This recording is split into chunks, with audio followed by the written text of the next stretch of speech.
नमस्कार, KP news 24/7 में आपका स्वागत है। मैं हूं अश्विनी आपके साथ। आइए सबसे पहले एक नजर डालते हैं आज के मुख्य समाचारों पर। कारंजा के पीड़ितों के लिए वैज्ञानिक राहत के रूप में एक विशेष पैकेज की घोषणा की जानी चाहिए, ईश्वर बी खंडरे ने कहा। भालकी में बारिश के कारण हुए नुकसान का मुआवजा दिया गया। कर्नाटक सरकार ने सार्वजनिक कार्यालयों में फोटो वीडियो पर प्रतिबंध लगाने का आदेश वापस लिया। केरूर हिंसा, सिद्धारमैया द्वारा दिए गए 2 लाख रुपए महिला ने फेंके। कर्नाटक, बारिश से फसल को हुए नुकसान का मुआवजा बढ़ा। रेवडी कल्चर देश के लिए घातक, पीएम मोदी। बुंदेलखंड एक्सप्रेसवे के उद्घाटन कार्यक्रम में प्रधानमंत्री ने और क्या कहा। कांवड़ यात्रा के दौरान मीट की दुकानें बंद रहेंगी, होटल भी नहीं परोस सकेंगे नॉनवेज।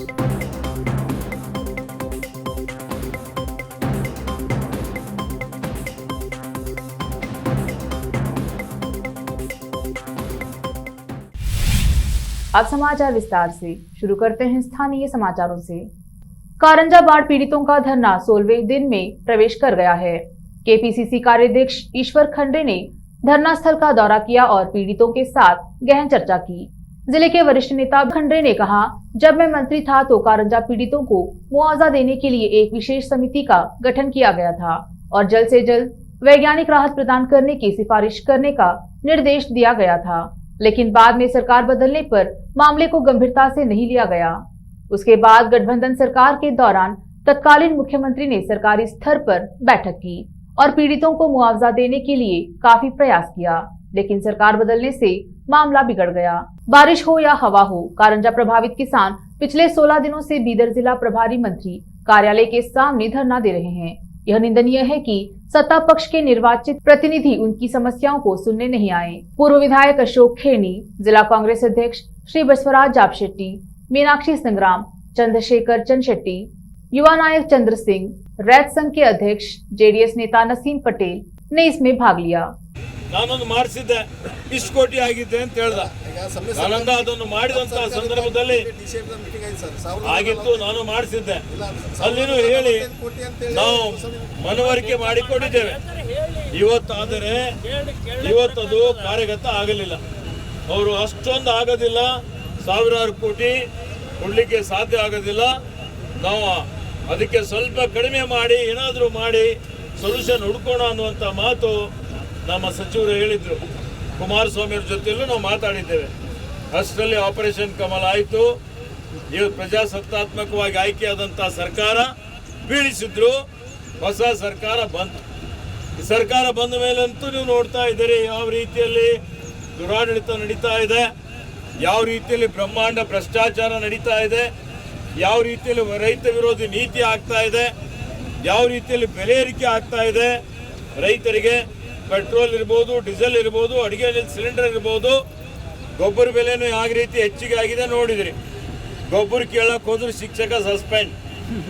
ಇವತ್ತು ಈ ರೀತಿಯಲ್ಲಿದೆ. ನೀವು ಹೆಚ್ಚಿಗೆ ಮಾತಾಡಿದ್ರೆ ನಿಮ್ಮ ಕೇಸ್. ಅದು ಯಾವ ಕೇಸು? ದೇಶದ್ರೋಹದ ಕೇಸು, ಜೈಲಿಗೆ ಹೋಗಬೇಕು ಅಂತ. ಅದಕ್ಕೆ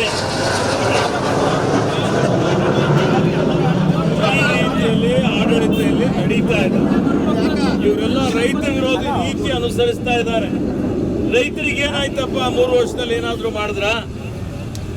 ಇವತ್ತು ಕೇಂದ್ರ ಸರ್ಕಾರ 2% ಬಡ್ಡಿ ಕಡಿಮೆ ಸಬ್ವೆನ್ಷನ್ ಕೊಡ್ತಿತ್ತು, ಅದನ್ನು ಕಡಿಮೆ ಮಾಡಿದೆ. ನಬಾರ್ಡ್ ಕೊಡುವಂಥ ಬಡ್ಡಿ ಅದನ್ನು ಕಡಿಮೆ ಮಾಡಿದೆ. ಇವತ್ತು ಕೊಡುವಂಥದ್ದೆಲ್ಲ ಸೌಲಭ್ಯ ಏನಿದೆ ಅದು ಕಡಿಮೆ ಆಗಿದೆ. ಇವತ್ತು ಈ ರೀತಿಯಲ್ಲಿ ರೈತರಿಗೆ 700 ಜನ ಪ್ರತಿಭಟನೆ ಮಾಡಿ ಸತ್ತೋದ್ರು. ಕರಿಕರ್ನೂ ಇಲ್ಲ, ಅವ್ರಿಗೆ ಶ್ರದ್ಧಾಂಜಲಿನೂ ಇಲ್ಲ. ಈಗ ಏನಾಗಿದೆ, ಉದ್ಯೋಗಪತಿಗಳ ಸರ್ಕಾರ ಆಗಿದೆ. ಕೆಲವು ಪರಿವಾರದವರಿಗೆ ಸಹಾಯ ಆಗುವಂತ ರೀತಿಯಲ್ಲಿ 70 ದಿನ ಏನು ಹೋರಾಟ ಮಾಡಿದೀವಿ. ಆ 70 ದಿನ ಹೋರಾಟದಾಗ ನಾವು ವಿಧಾನಸೌಧದಲ್ಲಿ ನಮಗೆ ಆಶ್ವಾಸನೆ ಕೊಟ್ಟಿದ್ರು. ಯಾಕಂದ್ರೆ ನಮ್ಮ ಜಿಲ್ಲೆಯಿಂದ ನಾಯಕರು ಎಲ್ಲರೂ ಅವಾಗ ನೀರಾವರಿ ಮಂತ್ರಿಯಿಂದ ಡಿ ಕೆ ಶಿವಕುಮಾರ್ ಇದ್ರು, ಆಮೇಲೆ ನಮ್ಮ ಮುಖ್ಯಮಂತ್ರಿ ಎಚ್ ಡಿ ಕುಮಾರಸ್ವಾಮಿ ಇದ್ರು. ವಿಧಾನಸೌಧ 3ನೇ ಮಾಡಿಯಲ್ಲಿ ಮೀಟಿಂಗ್ ಆಯ್ತು. ನಮ್ಗೆ ಬಹಳ ಆಸೆ ಇತ್ತು ನಮ್ಮ ಜನರಿಗೆ. ಯಾಕಂದ್ರೆ ಇನ್ನೊಂದ್ಸಲ ಏನಂದ್ರೆ ಕರೆಸಿ ನಿಮ್ಗೆ ಫೈನಲ್ ಮಾಡ್ತೀವಿ ಅಂತ ಹೇಳಿದ್ರು. ಅದೇನಂದ್ರೆ ನಾವು ಸರ್ಕಾರ ಸಪ್ತಾಹ ಬಂದ್ರೆ ಮಾನ್ಯ ನಮ್ಮ ಶಾಸಕರು ಬಹಳ ಒತ್ತಾಯ ಮಾಡಿದ್ರು. ನಮ್ಮ ಈಶ್ವರ ಖಂಡ್ರೆ ಅವರು ಇವತ್ತು ಈ ಭಾಗದ, ಯಾಕಂದ್ರೆ ಕಲ್ಯಾಣ ಕರ್ನಾಟಕದ ಒಬ್ಬ ಪ್ರಭಾವಿ ಅನ್ನೋದು ಇವತ್ತಿನ ನಾಯಕರೇ ಇದಕ್ಕೆ ನ್ಯಾಯ ಇಸ್ಕೊಡ್ತಾರೆ ಅವರು. ಇವತ್ತು ನಮ್ಮ ಸಂತ್ರಸ್ತರ ಗೋಲ್ ಏನಂದ್ರೆ ಇವತ್ತು ವಿಧಾನಸೌಧದಲ್ಲಿ ಇವತ್ತ ಏನು ಅವನು ವರದಿ ಯಾವ ತರ ಇಂದ ಅವರು ತಂದೆಯವರು ಅದು ಪ್ರೊಟೆಸ್ಟ್ ಮಾಡಿದ್ರು. ಆಮೇಲೆ ಇವತ್ತು ಲೋಕ ಕಲ್ಯಾಣದ ಇವತ್ತು ನಾಯಕರು ಅನ್ಸ್ಕೊಂಡ್ರು ನಮ್ಮ ಭೀಮಣ್ಣ ಖಂಡ್ರೆ ಅವರು. ಅದೇ ರೀತಿಯಾಗಿ ಇವತ್ತು ನಮ್ಮ ಈಶ್ವರ ಖಂಡ್ರೆ ಅವರಿಂದ ಇವತ್ತು ನಮಗೆ ಬೆಂಬಲಗಾಗಿ ಅಂತ ನಿಲ್ಬೇಕಾಗ್ತದ.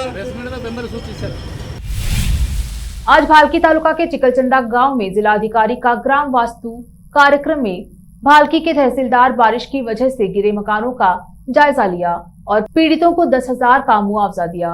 इसके अलावा घर निर्माण के लिए सरकार से 3 लाख रुपए मुआवजा दिलाने का आश्वासन भी दिया। इस अवसर पर पीडीओ, वन अधिकारी, सीडीपीओ और अन्य अधिकारी मौजूद रहे। भालकी से सैम्यूल की रिपोर्ट। ಚಿಕ್ಕಲ್ಚಂದ್ರದಲ್ಲಿ ಗಣಪತ್ರ ಅವರ ಮನೆ ಬಿದ್ದಿರೋದು ನೋಡಿದ್ದೀವಿ. ಸರ್ಕಾರದಿಂದ ಅವರಿಗೆ ಮನೆ ಕಟ್ಕೊಳ್ಳೋಕೆ ವ್ಯವಸ್ಥೆ ಸರ್ಕಾರ ಈಗ ಸದ್ಯಕ್ಕೆ ಒಂದು 10,000 ರೂಪಾಯಿ ಬೇಕಿದ್ರೆ ಅವರು ಮನೆಗೆ ಬೀಳಿಸಿ ಕಟ್ಕೋತೀನಿ ಅಂದ್ರೆ ಅದಕ್ಕೆ ಸಹಾಯಧನ ನಾವು ಮಾಡಿಸ್ತೀವಿ ಸರ್ಕಾರ ವತಿಯಿಂದ ತಮಗೆ ಹೇಳ್ತಾರೆ. अब देखते हैं समाचार राज्य की। बसवराज बोम्मई प्रशासन ने नागरिकों को सरकारी कार्यालयों में तस्वीरें लेने या वीडियो शूट करने से प्रतिबंधित करने वाले अपने आदेश को वापस ले लिया है। इस कदम की व्यापक आलोचना हुई थी। कार्मिक एवं प्रशासनिक सुधार विभाग ने शुक्रवार की देर रात बिना कोई कारण बताए आदेश वापस ले लिया। इसे शनिवार दोपहर 2 बजे सार्वजनिक किया गया। पत्रकारों से बात करते हुए मुख्यमंत्री बसवराज बोम्मई ने कहा कि निषेधाज्ञा उनके संज्ञान में नहीं लाई गई। हमारी सरकार के पास छिपाने के लिए कुछ भी नहीं है। कोई कुछ भी कहे, हमारी सरकार पारदर्शी तरीके से काम कर रही है, इसलिए यह निर्णय लिया गया है कि कोई प्रतिबंध नहीं लगाया जाएगा और चीजें पहले की तरह ही जारी रहनी चाहिए। केरोल हिंसा में घायल हुए 4 लोगों में से एक के परिवार के एक सदस्य ने शुक्रवार को कर्नाटक के बागलकोट जिले में विपक्ष के नेता सिद्धरामैया द्वारा दिए गए 2 लाख रुपए उनके वाहन पर फेंक दिए। घायलों के परिजन इस बात से नाराज थे कि इतने दिन बाद भी कोई नेता उनसे मिलने नहीं आया। सिद्धरामैया ने उन्हें सांत्वना देने की कोशिश की और एक मोहम्मद हनीफ सहित 4 घायल व्यक्तियों के परिवार के सदस्यों को 50,000 रुपए दिए। यहाँ तक कि उन्होंने पैसे लेने से इनकार कर दिया। सिद्धरामैया की गाड़ी चलने लगी तो एक महिला ने यह कहते हुए गाड़ी पर पैसे फेंके कि उन्हें पैसे की जरूरत नहीं है। सिद्धरामैया की वाहन पर पैसे वापस फेंकने वाली महिला ने कहा, हमें पैसे की जरूरत नहीं है, लेकिन हमें न्याय चाहिए। शांति भंग करने और हिंसा करने वाले बदमाशों को दंडित किया जाए। राज्य सरकार ने भारी बारिश के कारण फसल को हुए नुकसान में मुआवजे की राशि में वृद्धि की है। वर्षा सिंचित क्षेत्रों में फसलों का मुआवजा 6,800 रुपए से बढ़कर 13,600 रुपए प्रति हेक्टेयर, सिंचित फसलों के लिए 13,500 रुपए से बढ़ाकर 25,000 रुपए और बहुवर्षीय फसलों के लिए 18,000 रुपए से बढ़ाकर 28,000 रुपए प्रति हेक्टेयर कर दिया गया है। राज्य आपदा मोचन कोष और राष्ट्रीय आपदा मोचन कोष के मानदंडों के अनुसार वर्षा आधारित फसलों के लिए 6,800 रुपए, सिंचित के लिए 13,500 रुपए और बहुवर्षीय फसलों के लिए 18,000 रुपए प्रति हेक्टेयर का मुआवजा दिया गया है। सरकार बढ़ोतरी के लिए अतिरिक्त राशि मुहैया कराएगी। हासन जिले के अधिकारियों ने बेंगलुरु और मंगलूर को जोड़ने वाले NH-75 के शिरडी घाट खंड पर वाहनों की आवाजाही पर रोक लगाने के आदेश जारी किए। पहले केवल घाट खंड में रात में यातायात को प्रतिबंधित किया था। अब सभी वाहनों को घाट में जाने से रोक दिया और मंगलूर पहुंचने के लिए चारमाड़ी घाट और मडिकेरी के माध्यम से वैकल्पिक मार्ग सुझाया। पिछले 2 हफ्तों में भारी बारिश ने कर्नाटक के तटीय और मलनाड जिलों के साथ साथ उत्तरी कर्नाटक के कुछ हिस्सों में दैनिक जीवन को बाधित कर दिया है। अब समय एक छोटे से ब्रेक का, जल्द लौटते हैं ब्रेक के बाद। हिंदुस्तान के हर कोने में हम हैं मौजूद। 24 घंटे हालात पर गहरी नजर, खबरों से जुड़े चुपते सवालात और आपको दिखाता है धार्मिक, सामाजिक, राजनीतिक, लोकल और इंटरनेशनल न्यूज की सबसे बेहतर कवरेज जो आपको रखती है हर पल बाखबर। देश और दुनिया भर की खबर के लिए देखते रहें KP News 24/7। Noor education trust Bidar की ओर से चलाए जाने वाला Noor MEd and BEd college Bidar, recognised by NCTE Delhi and affiliated to Gulbarga University, Gulbarga. Admission are open for the academic year 2021-22. विशेषज्ञ और सक्षम शिक्षकों द्वारा शिक्षा प्राप्त करने के लिए नूर एमएड एंड बीएड कॉलेज में दाखिला लें और शांत वातावरण में शिक्षा प्राप्त करें। बीदर शहर में बेहतर शिक्षा का एकमात्र केंद्र Noor MEd and BEd college, Shahpur gate, Bidar. Phone numbers 9945283920, 8482221297। जब अपने सपनों का नया घर बन जाए तो उसे सजाने के लिए जहां घर की दूसरी सामग्रियों की जरूरत होती है, वही घर का मुख्य पात्र होते हैं द्वार, खिड़कियां, अलमारी। अपने सपनों के महल के लिए सुंदर बने बनाए द्वार के लिए बीदर नगर में एकमात्र दुकान है Surya plywoods and glass centre, जहां पर हर रंग, हर डिजाइन और हर प्रकार के और विभिन्न एजेंसियों के प्लाईवुड्स के दरवाजे, किचन और टॉयलेट्स में उपयोग होने वाली सामग्री और दूसरी चीजें मिलती हैं। घर बनाने में उपयोग की जाने वाली सभी चीजों को खरीदने के लिए आज ही चले आइए आपके अपने शहर बीदर का आपका अपना shop Surya plywoods and glass centre, Parvati complex, BVB college road, Bidar. अधिक जानकारी के लिए शॉप के मालिक लालजी पटेल से इस नंबर पर संपर्क करें 09844090653। आपको अपने घर, ऑफिस और दुकान की दीवारों और छत को चमकदार और सुंदर बनाने के लिए अच्छे और बेहतर घर के साथ साथ आंखों को सुकून देने वाले कलर्स की जरूरत होती है, जिसके बिना घर, दुकान और ऑफिस अधूरे और बेजान लगते हैं। अपने घर, दुकान और ऑफिस को बेहतर कलर्स से चमकाने के लिए बीदर में आपको कहीं और जाने की जरूरत नहीं। आपकी पसंद के अनुसार चमकदार और दिलचस्प कलर्स का एकमात्र केंद्र है सिद्धेश्वर ट्रेडर्स, जहां पर आपको विभिन्न कंपनियों के विभिन्न शेड्स के कलर्स मिलते हैं। साथ ही अपने घर और दुकान हो या ऑफिस को कैसा कलर उपयोग किया जाए, इसके लिए माहिर डिजाइनर्स के गाइडलाइंस की सुविधा, जो कंप्यूटर के जरिए आपके सपनों के महल को कलर्स से सजाते हैं। अपने सपनों को साकार करने और अपने पसंद के कलर्स के लिए आज ही चले आइए। याद रखिए, Siddheshwar traders, shop number 1 and 2, Ganga super complex, Bidar. अधिक जानकारी के लिए सिद्धेश्वर ट्रेडर्स के मालिक वीर शेट्टी पाटिल से इस फोन नंबर पर संपर्क करें 9620128097। घर, दुकान और ऑफिस कितना भी सुंदर बनाया जाए और हर तरह से उन्हें सजाया जाए, अगर फर्नीचर ना हो तो सब अधूरा सा लगता है। और अच्छा फर्नीचर घर, दुकान और ऑफिस को चार चांद लगाता है और देखने वालों में शान बढ़ाता है। और जब घर इतना सुंदर बनाया जाता है तो उसमें बेहतर और सुंदर फर्नीचर का भी उपयोग जरूरी है। अपने घर, दुकान, ऑफिस के लिए अच्छा और सुंदर और पायदार फर्नीचर और दूसरी चीजों का बीदर शहर में एकमात्र केंद्र है Nikita industries and Nikita furniture showroom, जहां पर एक ही छत के नीचे विभिन्न डिजाइन और विभिन्न रंगों और विभिन्न कंपनियों के पलंग, अलमारी, सोफा सेट, डाइनिंग टेबल, सिंगारदान, ऑफिस काउंटर्स, विभिन्न कलर्स और डिजाइन की कुर्सियां, बहुउपयोगी चौकियां और दूसरी चीजें उपलब्ध हैं। घर, ऑफिस और दुकान बनकर तैयार है और वहां के लिए फर्नीचर का सोच रहे हैं तो देर किस बात की, तुरंत चले आइए। Nikita industries and Nikita furniture showroom, shed number C1, industrial estate, Gandhiganj, Bidar. अधिक जानकारी के लिए शोरूम के मालिक जयराज खंडे से इन नंबर्स पर संपर्क करें 9448128148, 08482227010।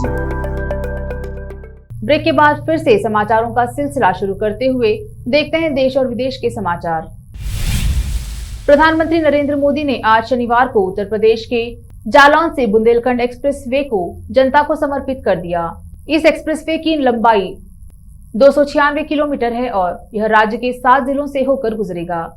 इसका शिलान्यास फरवरी 2020 में हुआ था, जो कि साल मार्च 2023 में बनकर तैयार होना था, लेकिन कोरोना के बावजूद भी इसकी रफ्तार कम न होकर और बढ़ गई। परिणाम स्वरूप यह एक्सप्रेसवे 28 महीनों में ही बनकर तैयार हो गया। इसके निर्माण में 14,850 करोड़ का खर्चा आया है। उद्घाटन कार्यक्रम को संबोधित करते हुए पीएम मोदी ने कहा कि आज उत्तर प्रदेश आधुनिक हो चुका है। पहले सरकारी योजनाओं को पूरा होने में दशकों लगते थे, वही योजनाएं अब समय से पहले बनकर तैयार हो रही हैं। बुंदेलखंड एक्सप्रेसवे इसका जीता जागता सबूत है। उन्होंने कहा, जिस यूपी में सरयू नहर परियोजना को पूरा होने में 40 साल लगे, गोरखपुर फर्टिलाइजर प्लांट 30 साल से बंद पड़ा था। अर्जुन डैम परियोजना को पूरा होने में 12 साल लगे। उस यूपी में आज इतनी गंभीरता से काम हो रहे हैं कि उसने अच्छे राज्यों को भी पीछे छोड़ दिया है। यूपी के गाजियाबाद में नॉनवेज को लेकर प्रशासन ने बड़ा फैसला किया है। गाजियाबाद डीएम राकेश कुमार सिन्हा ने शनिवार को आदेश दिया है कि मुख्य कावड़ मार्ग पर पड़ने वाली सभी मीट की दुकानों और मीट परोसने वाले होटल बंद रहेंगे। यह फैसला 18 जुलाई से 27 जुलाई तक लागू रहेगा। इस दौरान मीट परोसने वाले होटल भी बंद रहेंगे। डीएम राकेश कुमार सिन्हा ने धारा 144 के तहत यह आदेश जारी किया है। उन्होंने कहा है कि दुधेश्वर नाथ मंदिर और मंदिरों के 500 मीटर के दायरे में सभी मीट की दुकानें बंद रखी जाएंगी।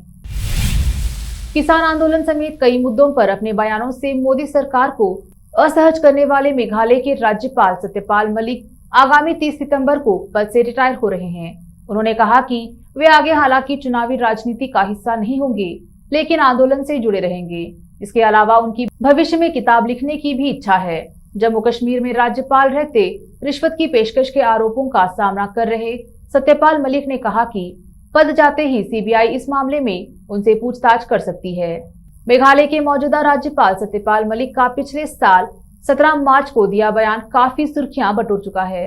उस वक्त देश की राजधानी दिल्ली में कृषि कानूनों के खिलाफ चल रहे किसान आंदोलन पर मलिक ने केंद्र सरकार पर तंज कसा था और कहा था कि जब कुतिया भी मर जाती है तो नेता शोक मनाते हैं, लेकिन यहाँ 250 किसान मर गए और किसी ने कुछ बोला तक नहीं। केंद्र की मोदी सरकार के 8 साल के कार्यालय में सत्यपाल मलिक ऐसे राज्यपाल हैं जिनका चारों राज्यों में तबादला हो चुका है। गुजरात पुलिस ने सामाजिक कार्यकर्ता तीस्ता सीतलवाड़ की जमानत याचिका का विरोध करते हुए दावा किया है कि तत्कालीन मुख्यमंत्री नरेंद्र मोदी के खिलाफ कांग्रेस के वरिष्ठ नेता अहमद पटेल द्वारा रची गई बड़ी साजिश का वह हिस्सा थी। सीतलवाड़ उन 2 लोगों में से एक है जिन्हें हाल ही में अहमदाबाद की क्राइम ब्रांच ने 2002 के गुजरात दंगों के सिलसिले में लोगों को झूठा फंसाने की साजिश रचने के आरोप में गिरफ्तार किया था। गुजरात पुलिस की एसआईटी ने कोर्ट में एक हलफनामा दाखिल किया है, जिसमें दावा किया गया है कि तीस्ता सीतलवाड़ 2002 के दंगों के बाद राज्य में भाजपा सरकार को गिराने की कांग्रेस के दिग्गज नेता दिवंगत अहमद पटेल के इशारे पर की गई एक बड़ी साजिश का हिस्सा थी। इजराइल दौरे के बाद शुक्रवार को सीधे सऊदी अरब पहुंचे अमेरिकी राष्ट्रपति जो बाइडेन ने युवराज मोहम्मद बिन सलमान से मुलाकात की। जेद्दा के लाल सागर शहर में प्रिंस मोहम्मद के साथ मुलाकात के बाद शुक्रवार रात बाइडेन ने कहा कि पत्रकार खशोगी के साथ जो हुआ वह ऑटरेजियस था। दरअसल बाइडेन ने मानवाधिकारों को लेकर सऊदी अरब की काफी आलोचना की थी। वही अब उन्होंने बतौर राष्ट्रपति युवराज मोहम्मद बिन सलमान से मुलाकात की है। एक नजर फिल्मों के समाचारों पर। अल्लू अर्जुन की पुष्पा ने रचा इतिहास, 5 अरब व्यूज लेकर बनाया रिकॉर्ड। अब समाचार खेल जगत के। शमी के निशाने पर सचिन का यह बड़ा रिकॉर्ड, तीसरे वनडे में हासिल कर सकते हैं खास उपलब्धि। अंत में समाचार बाजार की। भारतीय स्टेट बैंक ने चुपके से ग्राहकों को बड़ा झटका दे दिया है। अब स्टेट बैंक से लोन लेना और भी महंगा हो गया है। इस बढ़ोतरी के चलते नए और पुराने ग्राहकों की ईएमआई भी बढ़ जाएगी। फिर से एक नजर मुख्य समाचारों पर। कारंजा के पीड़ितों के लिए वैज्ञानिक राहत के रूप में एक विशेष पैकेज की घोषणा की जानी चाहिए, ईश्वर भी खंडरे ने कहा। भालकी में बारिश के कारण हुए नुकसान का मुआवजा दिया गया। कर्नाटक सरकार ने सार्वजनिक कार्यालयों में फोटो वीडियो पर प्रतिबंध लगाने का आदेश वापस लिया। केरूर हिंसा, सिद्धारमैया द्वारा दिए गए 2 लाख रुपए महिला ने फेंके। कर्नाटक, बारिश से फसल को हुए नुकसान का मुआवजा बढ़ा। रेवडी कल्चर देश के लिए घातक, पीएम मोदी। बुंदेलखंड एक्सप्रेसवे के उद्घाटन कार्यक्रम में प्रधानमंत्री ने और क्या कहा। कांवड़ यात्रा के दौरान मीट की दुकानें बंद रहेंगी, होटल भी नहीं परोस सकेंगे नॉनवेज।